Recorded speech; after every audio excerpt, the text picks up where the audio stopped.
अब बेंगलोर के दुकानदारों और बिजनेसमैन ने ये निर्णय लिया है कि वो अब हमारा यूपीआई पेमेंट नहीं लेंगे।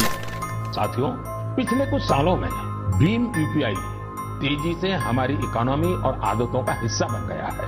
अब तो छोटे छोटे शहरों में और ज्यादातर गांवों में भी लोग यूपीआई से ही लेन देन कर रहे हैं। डिजिटल इकोनॉमी से देश में एक कल्चर भी पैदा हो रहा है। गली नुक्कड़ की छोटी छोटी दुकानों में डिजिटल पेमेंट होने से उन्हें ज्यादा से ज्यादा ग्राहकों को सर्विस देना आसान हो गया है। अब बेंगलोर के दुकानदारों और बिजनेसमैन ने ये निर्णय लिया है कि वो अब हमारा यूपीआई पेमेंट नहीं लेंगे। अगर रोकड़ा आपकी जेब में है तो बात होगी, सामान मिलेगा नहीं तो नहीं। दुकान के सामने एक बैनर लगा लिया कि no UPI only for cash. जब तमिलनाडु में एक पानीपुरी वाले को 40 लाख का इनकम क्रॉस करने के बाद एक जीएसटी नोटिस मिला था, जिसके बाद हमारे देश के कई दुकानदारों ने यूपीआई को बंद करके कैश लेना शुरू कर दिया। ये सब हमारे ताऊ के उस जाल में फंस गए जो 10 साल पहले फैलाया गया। 2015 में डिजिटल इंडिया कैंपेन लॉन्च किया था मोदी जी ने। उसके अनेक फायदों में एक फायदा ये भी था कि एक बार लोगों को ऑनलाइन की आदत लग गई, फिर टैक्स चोरों को आसानी से पकड़ा जा सकता है। फॉर एग्जाम्पल, यूपीआई के पहले ये पानीपुरी वाला क्यों ना ये साल का 40 लाख रुपए कमा सके, ये इनकम टैक्स नहीं भरता था क्योंकि ये बताता नहीं था सरकार को कि इसकी सालाना इनकम क्या। सरकार को भी इसका पता नहीं चल पाता था। लेकिन यूपीआई के आने के बाद इसके यूपीआई ट्रांजैक्शन से इसका पूरा पर्दाफाश हो गया।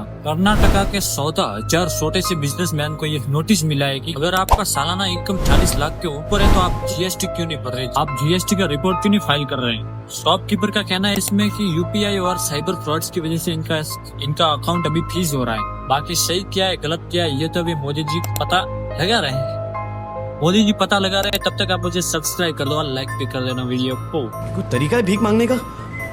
भीख तो हाथ जोड़ के मांगते, आप लोग तो दादागिरी कर रहे हैं।